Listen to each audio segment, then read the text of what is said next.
September 11th, 2001, and just as importantly, the days after, as the US prepared its response to the terrorist attack, marked the end of one United States and the beginning of another one. I was in fifth grade. I watched it live on TV from our classroom. And after that day and the days that followed, everything about our lives kind of changed, even at 11 years old. It was very, very weird. Flying got worse, of course. Schools like mine started cutting programs to pay for war. Racism boiled over. The pro America patriotism machismo was everywhere, and you were shunned for questioning any actions taken by the US government at all. And you had to respect a president who was uninterested in peace.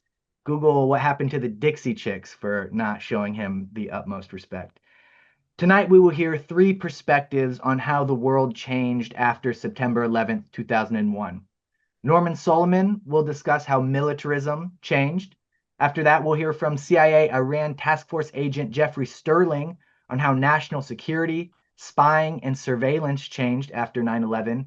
And lastly, Professor Jeremy Veron will discuss 9/11 and its effects on protest movements, organizing, and resistance. So, with that, let's get started. Norman Solomon is an author, activist, and the national director of RootsAction and founder and executive director of the Institute for Public Accuracy. His latest book is titled War Made Invisible.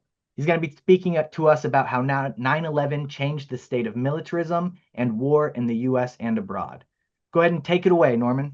Yeah, well, thanks, Ryan. And when you mentioned your memories of the atmosphere after 9/11, you're reminding me of periods in U.S. history and the lifetimes of people now alive who had sort of a similar insistence that people be quiescent, be quiet, be conformist.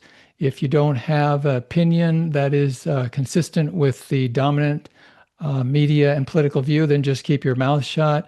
And there certainly have been those times in history, the Palmer raids in World War I at the end of that period after that war, and then the McCarthy era, late 40s into much of the 50s, and to some degree, early on, midway through the Vietnam War, I think in retrospect, not as powerful a cultural and political repression as we've experienced since.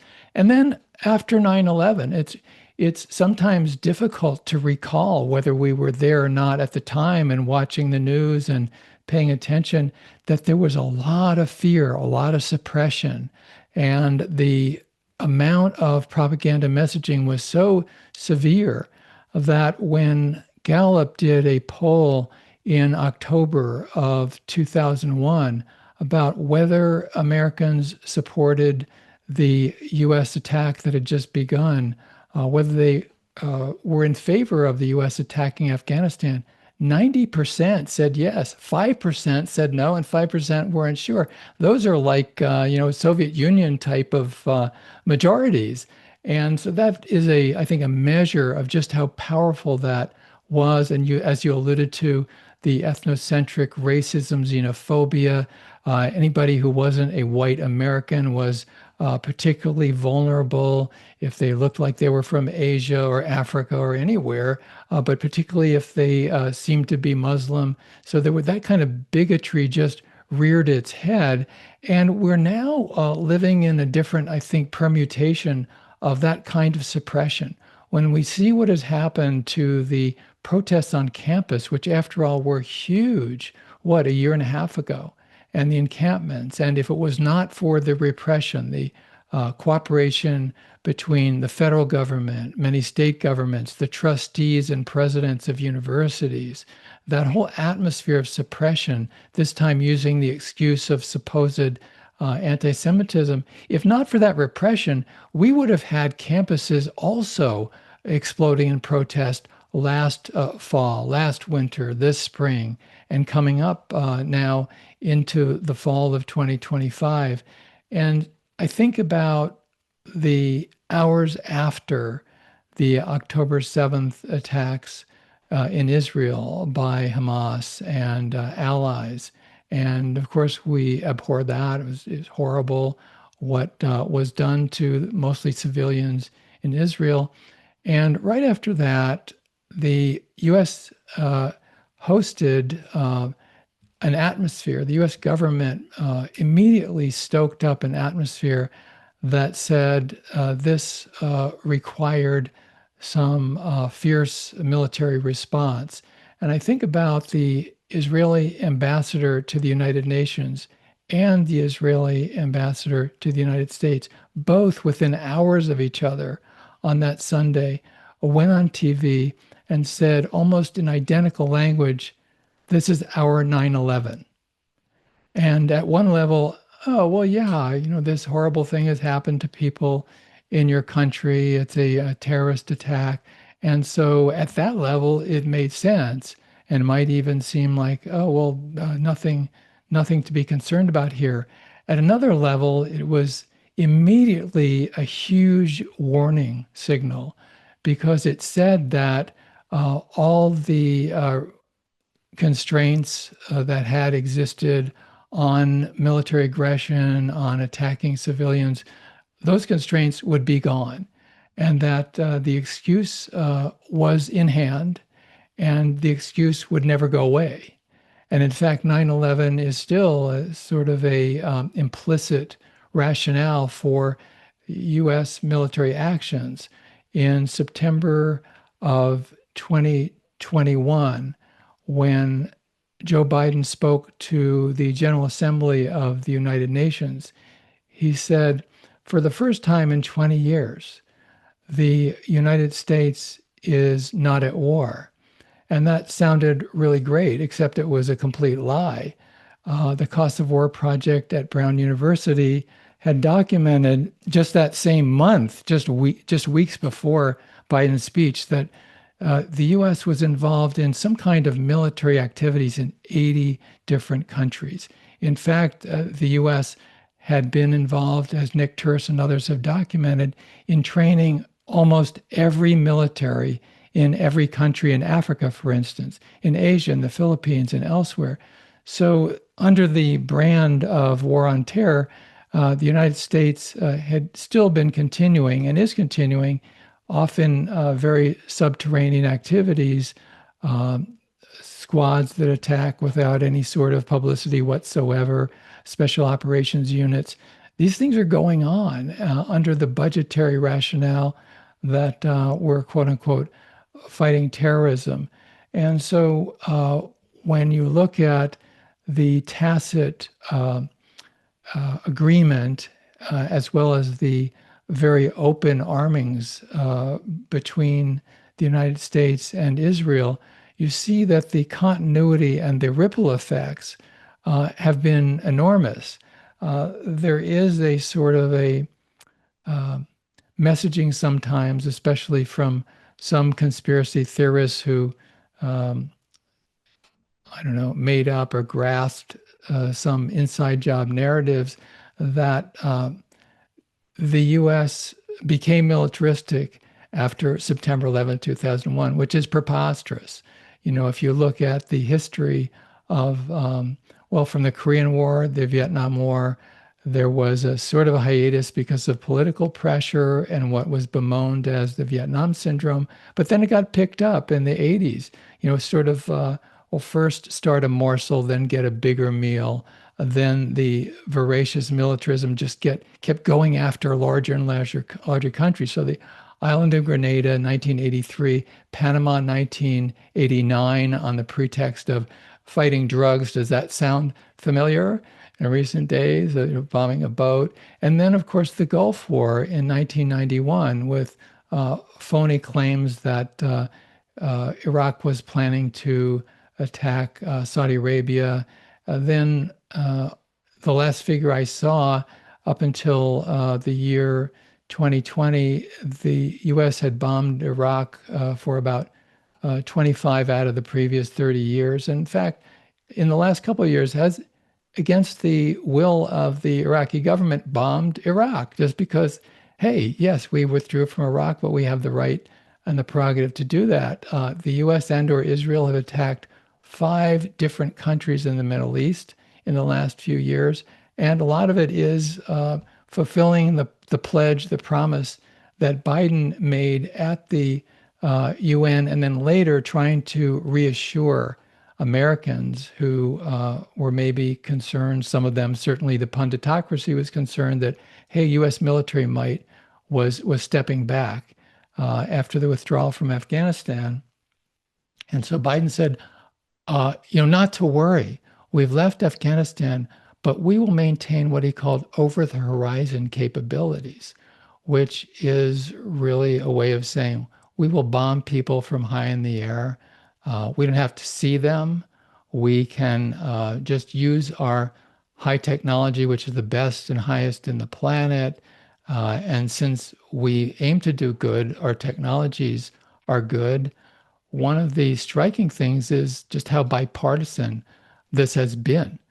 Okay, so you had Barack Obama having given one speech in Chicago and then writing that into help him to be the nominee for president in 2008 to distinguish himself from Hillary Clinton. He said he was against dumb wars. He didn't really say how he defined dumb wars, but that was something he used to, as they say, distinguish himself. But he actually escalated into Afghanistan. He tripled the number of troops, U.S. soldiers in Afghanistan in the next few years, up to 100,000. And if you go and listen to or watch his speeches when he went to Bagram Air Force Base a couple of times, he spoke to flyers and troops there. He spoke back to the American public. And, it's just the most, you could interchange it with Lyndon Johnson in Vietnam, speaking in Vietnam. You could interchange it with a few words from George W. Bush. So the continuity, always relying on we're fighting terrorists, we're fighting bad people.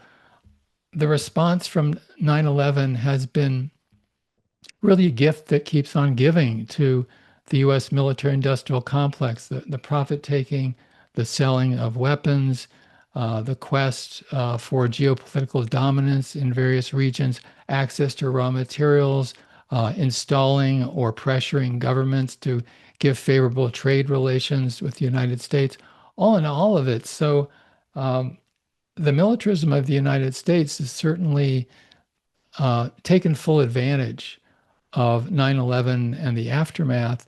And there's so many ripple effects that we are dealing with, the militarization of the culture, as Martin Luther King called it, the madness of militarism, what he described as the demonic destructive suction tube. And Biden was there, Obama was there, and Trump is there even worse. And it is really a continuity thread of U.S. political economy and foreign policy. So as we look back at almost 25 years now after 9/11, we have this ongoing challenge to demystify the real reasons why this warfare continues and to look at how it intersects with the wars at home, the class wars at home, $1 trillion Pentagon budget, and also aspects like the Pentagon 1033 program that provides weapons to police forces around the country. And for instance, after the George Floyd protests, and people out on the streets across this country who are facing Pentagon weaponry. That is an example of how it's really a false distinction between foreign policy and domestic policy.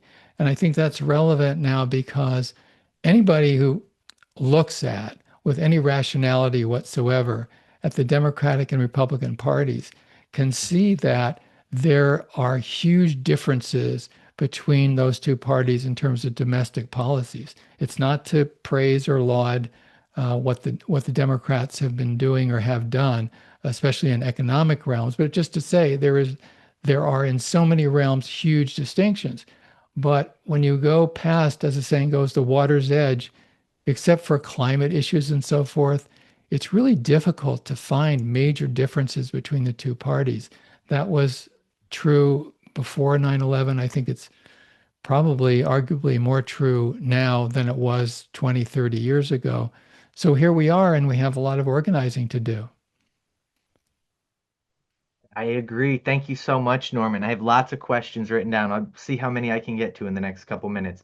You talked a lot about the bipartisan continuity in terms of supporting militarism, the military-industrial complex, all of that, getting money to buy weapons and do wars. Um,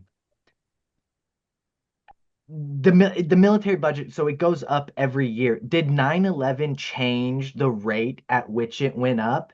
And has it ever adjusted back, or has it just always been the same steep incline? Or did 9/11 give it a boost that we've still not come back from? I think the response to 9/11, which could have been, hey, we need a police action and go after the people who perpetrated rather than make war on countries in the world, it was a huge boost in military spending and also opened up this whole other realm of we could call the military industrial intelligence complex.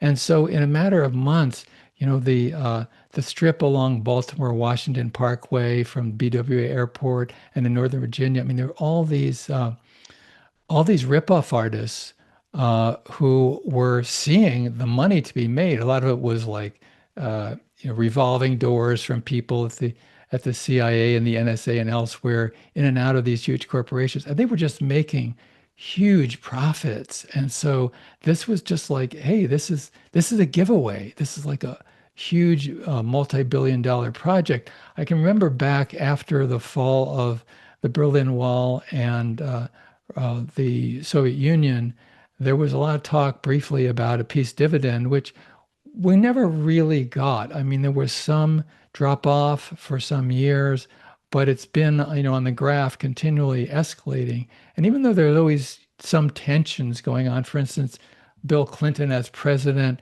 wasn't beloved at the CIA or vice versa. Still in all, there is just this holy grail that we we we run the world as much as we can. Like I like to say, echoing Antony Blinken, when he loved to talk about the rules-based order, which is really in a completely Orwellian realm. And I'll just close on this point. Rules-based order. I mean, how much do we have to get marinated in newspeak and doublethink when it really means we make the rules, we break the rules, we invade Iraq, we invade Afghanistan, and then we say, as the Obama administration claimed, that we spend $1 billion in 3 months bombing Libya as the lead force for NATO, but it's not really a war because no Americans died. Right, yeah. Rules-based order is laughable now. Like it's hard to imagine a politician saying that with a straight face and thinking you take them seriously. One final quick question. Recently, obviously, Trump, Hegseth bombed that boat off the coast of Venezuela that may or may not have contained drugs. I'm not sure. Is that a direct effect of the post 9/11 war on terror, where we can now declare a group a terrorist organization and therefore we can attack them anywhere in the world? Is that directly Trump's attack on that boat was a direct result of post 9/11 legislation? Well, the terrorist label has been really popular, and the invasion of Panama in 1989, a lot of it, the pretext was about drugs and some uh, Navy guy and his wife from the US being insulted in Panama City, that kind of thing. But when you look back, there was communism, Grenada, which was preposterous. There were a lot of bad Marxists. So you have to invade this tiny island in 1983. So it's sort of like uh, desires in search of rationales at all times. Right. Well, I'll get to my last question though at the end, but it's going to be about that, about the convenience of taking a horrible atrocity and being like, well, we do want Iraq's oil and getting Yeah. there, or October 7th leading directly to the genocide we see in the ethnic cleansing we're seeing now. Um, yeah, so we'll get to that later. But thank you, Norman. I'm going to move on to Jeffrey now. Jeffrey Sterling is a former CIA is from the former CIA Iran task force. He served prison time for supposedly violating the Espionage Act. He is the author of Unwanted Spy: The Persecution of an American Whistleblower. This evening, Jeffrey's going to be talking to us about how 9/11 changed the state of national security, surveillance, and spying. Take it away, Jeffrey. All right, thank you for having me. I want to say, one thing about 9/11. That's a day I'll never forget, much like anyone else on this earth, especially in this country. Because I was working at the CIA. I was part of the team that was there to protect this country. I was heartbroken and angry because I was not surprised at what I was seeing, at what was happening, the planes crashing into the World Trade Center. Um, and that's not a self-serving assessment. I was someone who I worked at the CIA's then Counterterrorism Center, the Iran desk, the Non-Proliferation Center. So I had an idea of what the intel community was doing with regard to terrorism and terrorists. And I can tell you, from my perspective, 9/11 shouldn't have happened. And that's not just a blanket statement. That's something from experience. It was a massive failure for the whole world to see. And I guess the question is, what type of failure was it? 9/11 was a failure of arrogance. And I can get to that as I talk a little bit about the intel community and its approach to terrorism. Terrorism and terrorists were not given the same priority as intelligence operations against well-established and sexier targets like Russia, North Korea, and even Cuba. Terrorism was merely something that had the attention of lawmakers, but the box had to be checked because there were some that might be taking a look at that from on high. And you had to show the intelligence community had to show that they were at least doing something with regard to terrorists. But in the intel community, what I saw and experienced, there was more interest in padding your own portfolios and acing that annual review as opposed to actually doing the job at hand. There was no cooperation. Whenever I had occasion to have joint operations or work with FBI with regards to operations either abroad or here in this country, my marching orders always started off with, don't tell them anything they don't need to know. I mean, need to know is the panacea for all ills when it comes to the world of classification. So there is no sharing, no cooperation. Is each agency onto itself. And that cursory interest made, you know, terrorism and the reaction so faithful. It was how terrorists were perceived and how they probably still are perceived now. And let's be honest, that characterization of terrorists is primarily refers to those from the Middle East or, or even people of color. When I was at the CIA, terrorists were referred to as, and Iranians as well, referred to as ragheads or low-life desert dwellers that weren't a threat. They weren't intelligent enough to do anything meaningful against the United States. They're just a nuisance to be monitored, a nuisance to be kept in check just by watching them. And if they know we're watching, they won't do anything because we're the big bad United States. And sadly, even after the first World Trade Center bombing in 93, that attitude remained. So it was a perfect storm of dismissive arrogance. And the result of that arrogance was 9/11. So what has changed since then? I think 9/11, of course, caused change, but the real change, the real impact happened on 9/12. That day was when shock turned to unbridled anger and also embarrassment. The United States, how could we get attacked like this? We now need to bomb something somewhere now and hard. And what was the government response other than the rhetoric and everything? It's like to indiscriminately throw money at the very apparatus that failed us. There was no accountability, no, and a continued lack of oversight. I would say that oversight became even less of a thing after 9/11. And what did we get? We get the Patriot Act with broad expansion of government surveillance powers that infringe on civil liberties and privacy rights, infringing upon the Constitution, the First Amendment. Um, and it also, and one other thing about it, and I'll touch on this later, the Patriot Act, supposedly a good thing, it improved information sharing amongst the agencies. I think there has been a completely different result of that than what was expected. and other things that we've gotten because of 9/11, Section 702 of the Foreign Intelligence Surveillance Act. It authorizes targeting non-U.S. citizens for foreign intelligence, but it allows for the collection of communications that may and most likely do include Americans. And we also got, of course, the Department of Homeland Security, which has normalized surveilling journalists, activists, and citizens, and only primarily based on their political views, and a broadly mischaracterization of groups as terrorists. If you don't toe the U.S. line, you're a terrorist. And and how DHS has responded, look no further than its lapdog, ICE, and what they've brought to us with regard to security.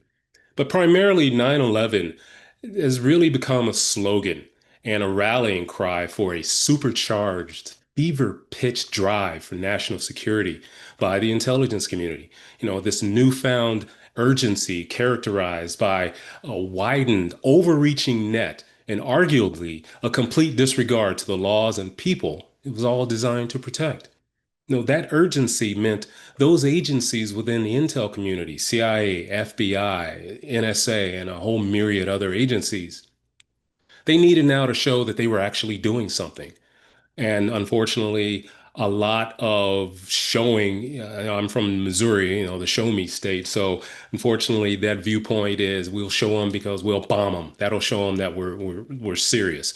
We will design operations to hit them hard and show America we're responding. But so then every action, every operation by these agencies, becomes legitimized because it's for the national security, whether they are legal or not. And a point I have to make about the intel community is that it was more than capable of addressing the possibility of a 9/11 before 9/11. It's just that they weren't doing their jobs. I was part of that. I feel ashamed about that because again, that seeing that destruction and what was happening to my country, and that I was part of an apparatus designed to stop that sort of thing, that's going to hurt me till the end of my days. Um, and what also is bothersome, no one was called into account for it. And I guess you can say they were actually rewarded for their negligence. And this supercharged efforts for national security has been, disproportionate. I believe as horrible as 9/11 was, the war on terror, I think has so overshadowed that. This disproportionate response. I think we're seeing a lot of that and the damage that that can cause. And and what has permitted this atmosphere that we have now. It's like lawmakers have been hesitant to do their jobs at oversight. 9/11 and national security has been politicized to the point where lawmakers have to demonstrate, they are not getting in the way of protecting national security by maybe questioning the actions of an agency or at least just keeping their views to themselves. Even the courts have been even more hesitant to question any government activity, so long as it is given the panacea of national security. So where are we now? We've gotten mass surveillance, thanks to the revelations of Edward Snowden, an increased watering down of our civil liberties, right to privacy, even the right to free speech. I mean, please take a look at the heavy-handed crackdown of student protest. I think that is a direct result of this shift since 9/11. And as I spoke earlier about that the information sharing was supposed to be better. I think that has contributed to an increasingly militarized and violent law enforcement and police responses to domestic issues and movements. It's no longer just sort of make sure everyone's safe. Everyone should be able to have their word. It's now put down. They're terrorists. Put them down violently, and the system will support you in it. So with all this and having the experience that I've had, I think the question we have to ask is, are we safer since 9/11? But to answer that question, maybe it calls for another question. It's like, from whom?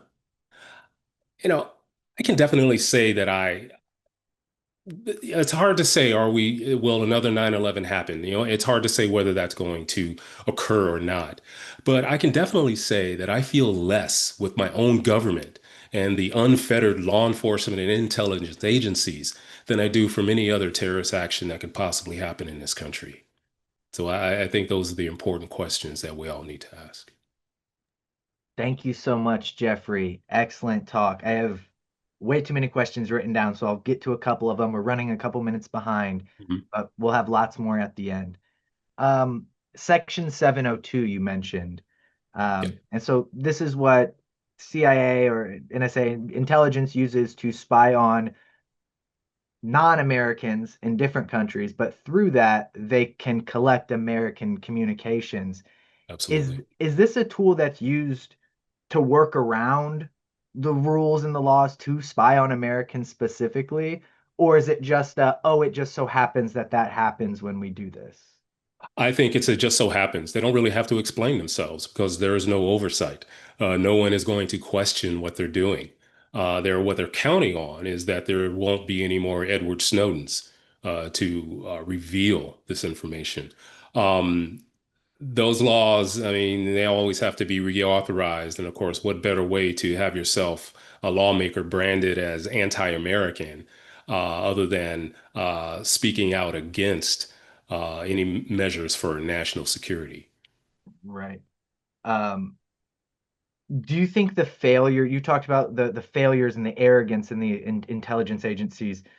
Do you think that those failures 24 years ago and before fuel the and you'll see it in our chat right now, fuel the like inside job theories and conspiracies? Do you think those just massive failures, and you have Americans thinking like, how is that, how did you not know, how is it possible? Do you think that contributes that to people just generally not believing a word the government says now? I think absolutely, because again, the shock aspect of, we're America. We got our politicians telling them we're the best in the world at everything that we do. No one can touch us. So to see that happen, again, I touched on this mass amount of embarrassment. Right. And so people need an explanation. They're not getting it from government. So the best way to go to is conspiracy theory. Right. It's so hard as Americans for me to be like, oh yeah, they're as an 11-year-old, this bet, oh yeah, they're all terrible at their job. Like they don't care. Yeah. They're careerists. Like that doesn't even, it wasn't ever a thought that crossed my mind. Um, we'll do one more, and then I'll save the rest for the end. Does the intelligence put pressure on politicians to not support whistleblowers like Ed Snowden? Because he gets no support anywhere, and what he revealed very important information, illegal maybe, how he did whatever, but he revealed very important stuff. Does the intelligence, do they like absolutely want to make sure those people are never brought back into good society? Oh, absolutely. Because the first thing that happens with regard to whistleblowers is the vilification of that whistleblower. Let's say how much of a criminal they are, how much of a traitor that individual is. The view, to shift the attention away from what's being revealed. So that remains the focus. I mean, with Edward Snowden, it's like, even Trump, I believe his comments were that we know what to do with traitors like that and things like that. So it's like, but what about what he revealed? Right. Where's the review of that? Where's the impact of that? Where are you standing on that, lawmakers? And a lot of them have been silent about that because they want to be reelected. And 9/11 is the rallying cry now. And if you can jump on the back of 9/11, you can get elected, I guess, in some sense. Right. All right. Well, thank you very much, Jeffrey. Much appreciated. We'll get back to you with some Q&A here soon. We're going to get to our third speaker now, Professor Jeremy Varon. Um, Jeremy is a professor of history at the New School for Social Research in Eugene Lane College and a longtime member of Witness Against Torture. He is the author of many books, including the forthcoming Our Grief is Not a Cry for War, The Movement to Stop the War on Terror. It is due out with the University of Chicago Press on November 5th. And I'm going to put a link to that here in the chat so you can go and check that out now. Jeremy, how are you doing? Thank you for joining us. Good. Thanks so much for organizing this forum and for giving a shout out to the book. So I'll dive right in, working a little bit from notes. So if my eyes are darting around, that's what I'm looking at. I took very seriously this question: how did 9/11 change U.S. society and the world? And it's a very big question that I want to address in broad brushes in two parts. One of them is somewhat negative, the other one a little bit more hopeful. I personally think that this has been a dismal quarter century, defined first by the war on terror and then now very powerfully by the authoritarianism of Trump. I feel in many ways like the country I now live in is very different from the country that I grew up in, though I agree with Norman that there's enormous continuities of, militarism as a through line. I teach college and I feel sorry for my students without intending condescension because this is the only world they have ever known. The damage of the war on terror has been ubiquitous and profound. It's hard to distill it to its worst. For me, however, most troubling is the ease, the alacrity, and even the enthusiasm with which the United States dehumanizes and then tries to destroy an expanding list of enemies, and seems at times to revel in the infliction of suffering on vulnerable people as if national strength and national security is synonymous with bringing harm to others. So much of the war on terror was done with malice. So much of Trump's current policies, particularly with respect to migration, are done with malice. In addition, the post 9/11 era was all about utter license and impunity to do what you want to as an executive branch, as a military, with no real threat of congressional oversight or any kind of legal reckoning, or even the outrage that the conduct is deserving of. This is not just an American problem. Look at the predatory war in Ukraine and, drones hitting kindergartens. Think of the devastating violence in Gaza. We're witnessing a slow motion genocide we feel powerless to stop. I feel like the United States ultimately is leading the way into a new global era of barbarism in which we are forced to accept the unacceptable, things that should shock the conscience. Now, there's a great irony, of course, because the war on terror was supposed to be a war of virtue in defense of the liberal pieties of freedom, tolerance, democracy, and the rule of law, right? And all of that is what made us better than the terrorist and which guaranteed us ultimate victory in what George Bush presented as a kind of moral crusade on behalf of civilization itself. And yet this virtuous war was not fought virtuously. Torture became a matter of state policy. There was the wanton slaughter of civilians in multiple theaters. The war in Iraq was fought on the basis of outright lies. Furthermore, the war on terror far exceeded retribution for 9/11 or a bid for global security. It very transparently became an imperial war using 9/11 as its pretext, whose goal was to expand U.S. hegemony. And the results are indeed devastating, right? So Norman quoted from Costs of War.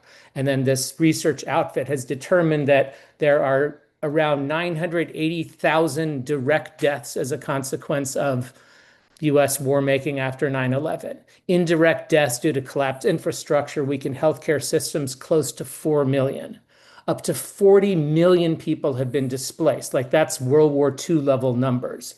And I think that most Americans have no real awareness of these basic figures. They have no real awareness of what we did to other peoples.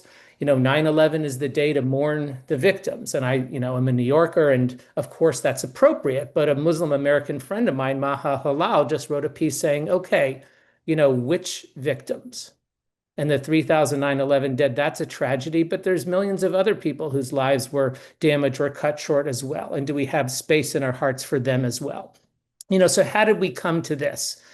Let me tell you very briefly a story. Like, after 9/11, I would occasionally go to Ground Zero and watch them clear the rubble, one kind of shovelful at a time.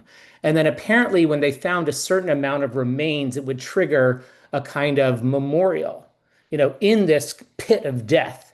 And you would have firemen in kilts and policemen and color guard and flags and bagpipes. And it was such a beautiful way to honor the dignity and the intrinsic worth of all the people who had lost their lives. And I once seeing this, I had this revelation, like there's no way America can lose this war, because this idea of dignity and respect and that everyone matters is so much more powerful than the hateful sectarianism of Al-Qaeda, right? This was this revelation that I had.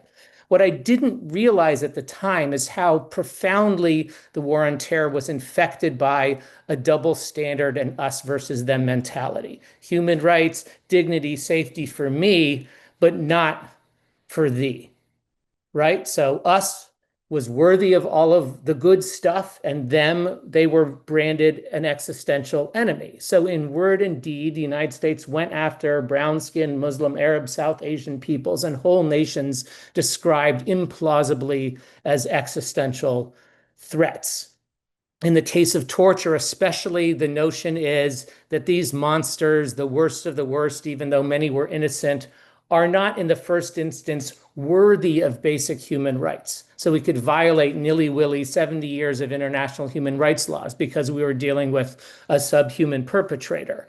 There was, of course, no accountability, legal or moral, no Truth and Reconciliation Commission, no reckoning, and ultimately no deterrence. And in the anti-torture community, what we always would say is that if these crimes go unpunished, they are going to repeat, as sure as night follows day, and they are. I would argue that the logic of othering is now much more severe than under Bush. The brown-skinned Muslim terrorist has been replaced by the brown-skinned migrant monster, alien invader, rapist, murderer, thug, etc.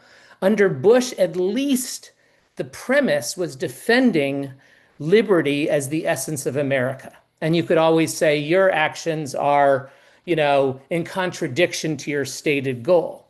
Trump and MAGA have abandoned a creedal understanding of America and the defense of its values, and they're defending the nation within an ethno-national concept of us being authentically a white Christian nation. And there isn't even any appeal to what we think of as American values. For years, the enemy was thought to be largely external with a handful of, ISIS sympathizers. Even in his first term, Trump spoke of the wall, keep the bad people out. Now the enemy is seen as internal. What about all those 13 million people who are already here? Doesn't matter that they've lived here for 40 years, pay their taxes, our grandparents. We have to get them because they represent some kind of poison. And of course, the internal enemy can include trans people. It can include liberals and radical Marxist judges, and on and on. So it's a mindset that, identifies some sort of predatory other seeking to destroy us. And then anything is justified in the name of destroying that, enemy. There's such a continuity in terms of regimes of violence. So sending those folks to El Salvador is a lot like extraordinary rendition for torture. Alligator Alcatraz looks like a, Bagram or the salt pit. There are migrants en route to deportation who are in Camp 6 in Guantanamo, which was a high security sub-facility within a war on terror prison. And of course, Bush pushed for expansive executive powers. And then Trump has just jumped right through that door and now has a Supreme Court adamant imposing no limit on a person who makes it clear that he wants to, rule like a tyrant. So, that's what I mean when I say it's been like a dismal quarter century. Right. And then we all live under the burden of this awfulness. Now, it can feel very hopeless. And then here's the slightly hopeful message based on my history. Rewind to 2004. Bush gets reelected. It doesn't seem possible. The mission's not been accomplished. We know there's no WMD. There's the Abu Ghraib torture scandal. The 9/11 Commission has documented the intelligence failures, more or less that Jeffrey indicated, and yet this guy wins, as though nothing matters, there is no bottom, there is no limit, right? And then there's the Second Battle of Fallujah, and then the aide says, we don't study reality, we make reality, and you losers just basically watch, the show we put on.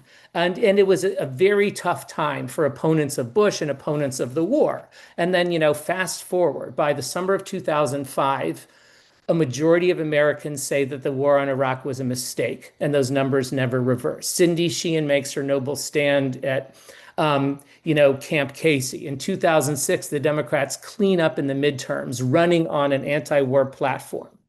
Right, the war is disgraced. A bipartisan commission, the Iraq Study Group, studies the problem and says, boy, we need an exit strategy. McCain loses as a pro-war candidate quite handily to Obama.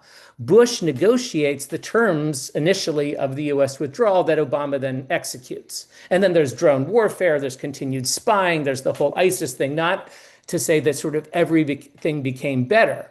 But on the issue of Iraq, at least, there was a massive reversal.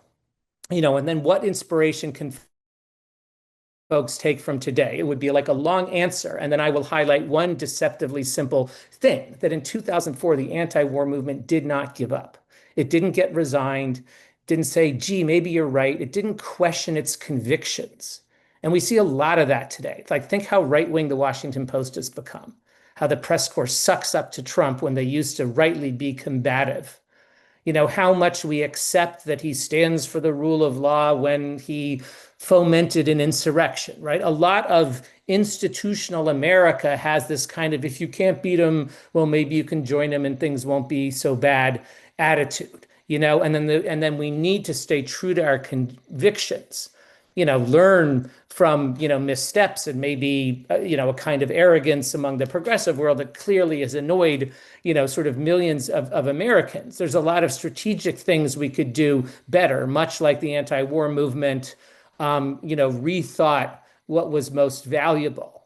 We need more faces like Cindy Sheehan to carry our, message. We need to tell more compelling stories so that all of Americans realize that their liberty is at risk. We need to hold up better the stories of hapless migrants caught up in some, cruel dragnet. We need to push the Democrats to actually be an opposition party. We have to believe that there's a handful of Republicans out there who are troubled by the worst of American militarism and then want some kind of constitutional constraints, and so forth. So, these are admittedly very bleak times. I'm definitely feeling kind of 2004 vibes, though arguably things are even worse today.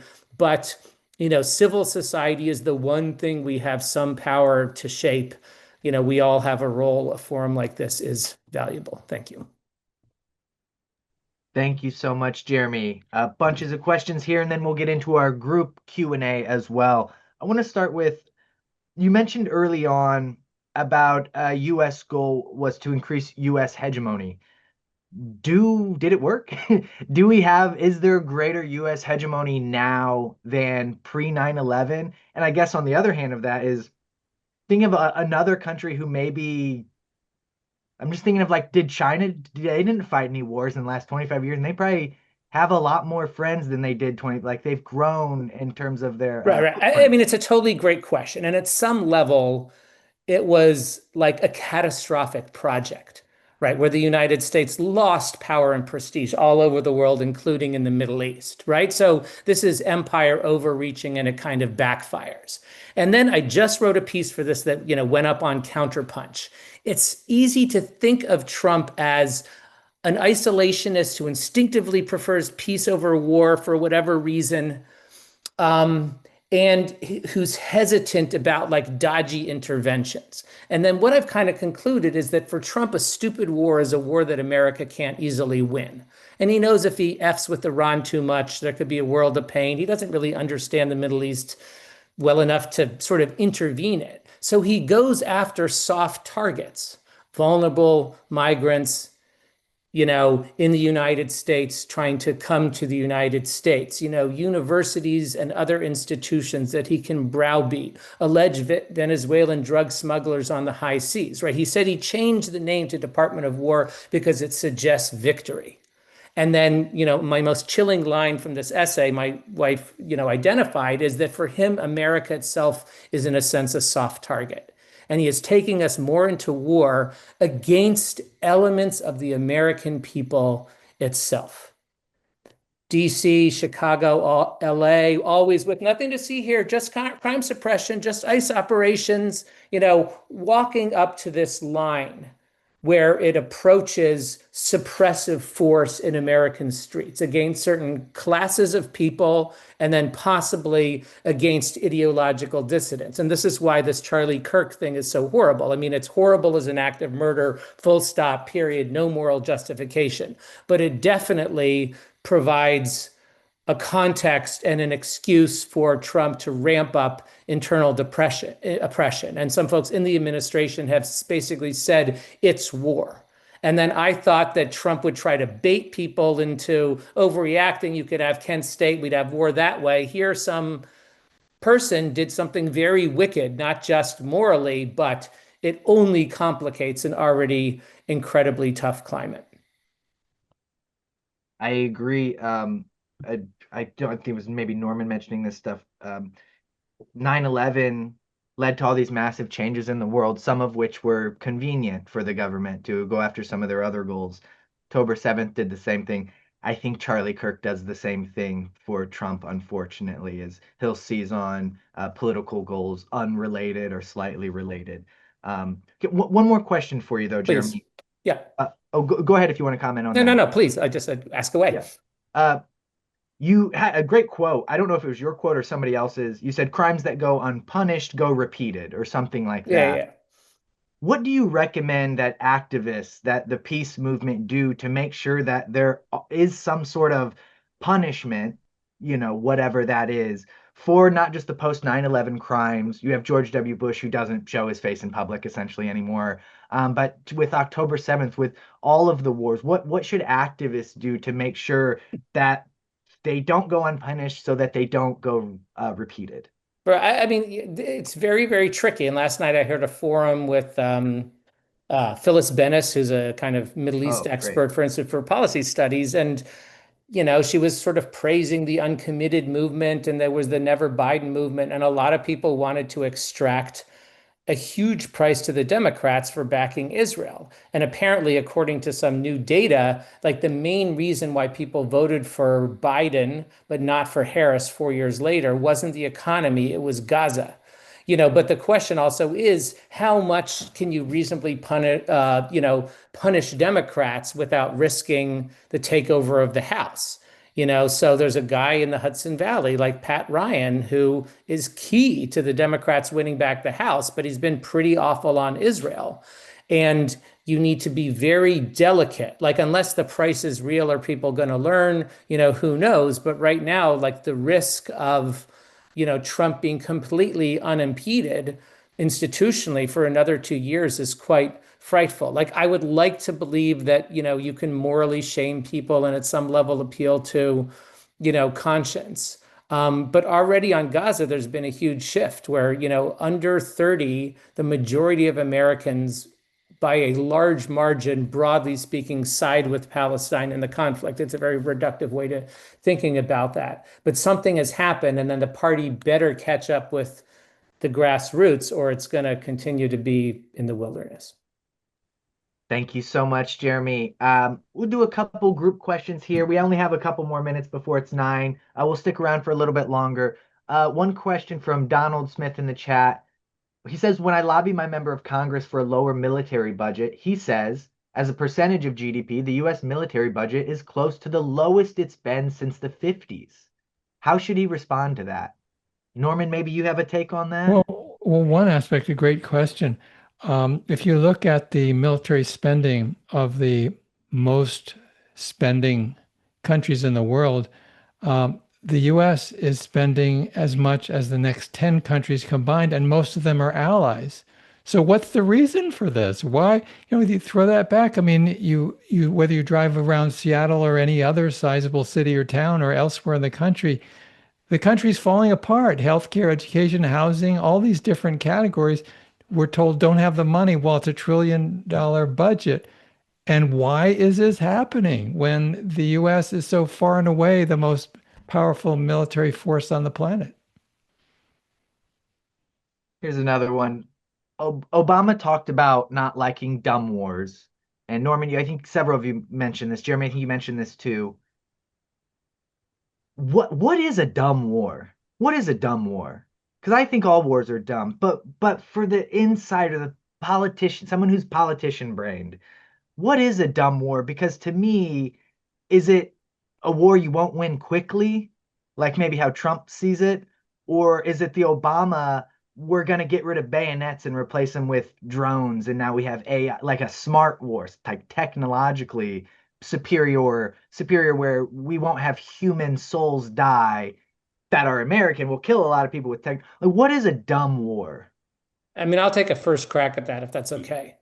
I mean, Obama's interesting because sort of the Obama doctrine, for a short, like a hot minute, he wanted to make American foreign policy and military intervention like a force for good, right? And this was the intention behind the Libya intervention. And then he basically said is, you engage in humanitarian interventions when there's some remote chance of success. So Syria, far too complicated, whatever. So there was a little bit of smart wars are ones that you can reasonably win. And then Libya actually didn't sort of fit that model. I mean, like you, it's certain that like all war is hell. I mean, there are principal conflicts of self-defense. Think of, Ukraine today. But rather than thinking about like dumb versus smart war, I would want the United States to think of how you can bring peace, security, and justice like to the world, which is taking seriously the deprivations of poverty and lack of economic opportunity and the rampantness of disease and feeling like you're under the heel of the vestiges of American colonialism. Like that well of resentments is part of the deep grammar behind the 9/11 strikes, however abhorrent they are. And then all the left-wing critics after 9/11 was saying we need to critically self-examine the power and practice of American power so we're not hated, we're broadly seen as a friend to the world, and then dig in our heels against genuine adversaries like, totalitarian China, at least politically. But there was none of that under Bush. And then there's even less of that, today under Trump, where it's considered fruitless to be, self-critical in that sense. Save the hardcore America first. Well, we take care of our own, and that's the only people who really matters. I would love to hear, Jeffrey, as an intelligence insider, think about this as well. Yeah, I think it's the whole dumb war thing. It's a combination of the a war you can win quickly. If you can't win it quickly, it's a dumb war, and combine that with the technology that allows it to be quick.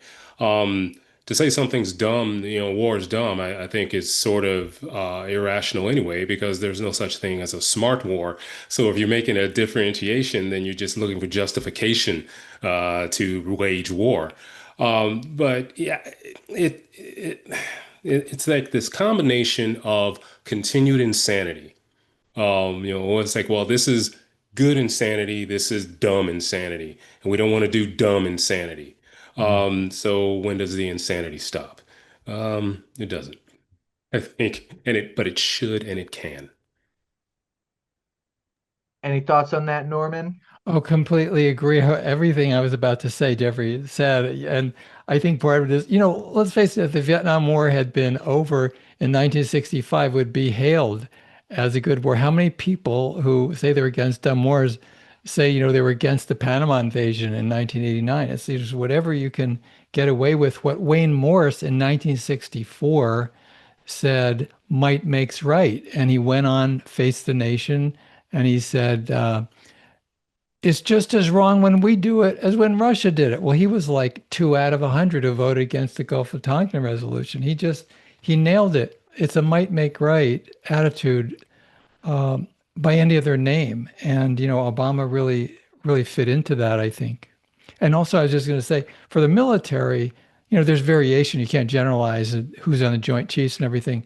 But dumb wars are ones, as Jeffrey was alluding to, if you can't win them, If you can't win them, or it's really the cost benefit ratio to them doesn't work, well, then they don't think it makes sense. To a politician, again, we can't generalize, but in general, someone like Obama wants to be president, it's finger to the wind. As soon as the wind is blowing against the war, it starts to be dumb.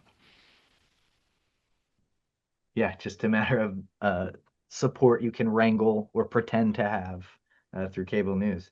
Okay, final question. This is for everybody. The title of tonight's event is How 9/11 Changed the World. Do we think the United States, our politicians, our Congress, our social movements, did we learn anything positive from 9/11? Did we come out on top in any way from 9/11? Did we change for the better in any way from lessons learned from 9/11? Does anyone want to take a stab at that? I just from knowing how the machinery works, I don't think we learned anything. I don't think there was any real change. It's just we were in medium speed. Let's go to high speed now. It just changed the approach, if you will. There was no lesson learned.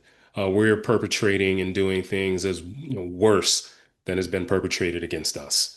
But we're justified in calling it national security and the safety of the country, even though we're tearing it apart from the inside. Yeah. Right. I think of Pete Buttigieg went on something recently, and he had a statement that did not go over well about Gaza, where he said it's time for the U.S. to put their arm around Israel like a best friend and say, "Hey, buddy, maybe you should, clean up your act." It was really odd. Um, I but mean, it is yeah, interesting to. Oh, go ahead, Jeremy. sure. I mean, I'll add my 2 cents worth, and we can conclude with Norman. I mean, I think the turning of the country against the Iraq War and even the war in Afghanistan is impressive. I mean, the war in Afghanistan, as Norman said, was, supported by 90% of the country. And then now, I'd like to see the polling, but there's something like a national consensus that the Iraq war, certainly in the Afghanistan war, in respects, were ill-advised, benighted, poorly executed, fraudulent, whatever. So there can be shifts in, attitudes that are impressive. And then, notwithstanding what I said earlier, there is something like an Iraq War syndrome akin to the Vietnam War syndrome, where for the near term, at least, people will be very hesitant about risky invasions. I mean, Trump would love to annihilate Iran, but he would alienate his base that doesn't want to go into what it would see as a stupid war. So there is a kind of heightened threshold for what's in the national interest, what's worth American blood and treasure, not so much the blood and treasure of the people we kill. There's something to that. And then if we could take the best parts of MAGA isolationism and then marry them with a more progressive revision of the goals of our foreign policy, conceivably, we could put ourselves on a somewhat new footing, in the next 10 to 20 years. I mean, that's, speculative, but something. Right, even the rhetoric, some of that positive, peaceful rhetoric from MAGA foreign policy, that's not real at all, but they say the words sometimes that sound right. Right. And then a lot of, soldiers in the great Midwest, cheer him on because they think that he is committed to them not being cannon fodder, fighting some stupid rich man's war. And the moral instincts behind that are good. I wish the same veteran wouldn't then enlist in ICE. But that happens too. But, Right. there we go. Right. Norman mentions a lot the idea of the United States wanting to kick the Vietnam syndrome. I've heard that a lot. And we just need to get into another war and win real quick so our reputation, it's like they got beat up in high school and they're just like, oh, I got to get my lick back or something. And then what I was saying just before that was about Buttigieg talking about October 7th, talking about Israel. It's interesting that that was our opportunity as a country to show that we had learned something from 9/11, right? If that was their 9/11, well, don't respond like we did, but instead they doubled down on the American style response. And I think that's why they're losing support everywhere dramatically. and that the shoe has dropped, as they say, I think. Anyone want to have closing remarks before we close off, before we end here? I would just say briefly, if only we had democracy in this country, that would make such a huge difference. And I know there are a lot of activists on this call. At RootsAction, we're engaged in fighting for democracy. And that process, if we can get more democracy and stop the, I can't say erosion, but the destruction of democracy underway, that's where it's at. Because if it was up to people in this country, we would not be having all these horrific policies. A quick Google while you talked there. The American opinion, the majority American opinion turned against the Afghanistan war 2010 to 2011. The war went on for another decade. Yeah. So A zombie war. a zombie war. We couldn't, yeah, that's what it was. And the ending was ugly and bad and dirty. And that's what it is. That's how you end a war after 20 years. There's no clean pull the Band-Aid off after 20 years of displacing people. With that, thank you, Jeremy. Thank you, Jeffrey. Thank you, Norman. And thank you, Bill, for helping us on the back end. And thank you, everybody who joined us here tonight. Excellent call. It will be on YouTube sometime early tomorrow. And we will see you at our next teach-in. Have a good night.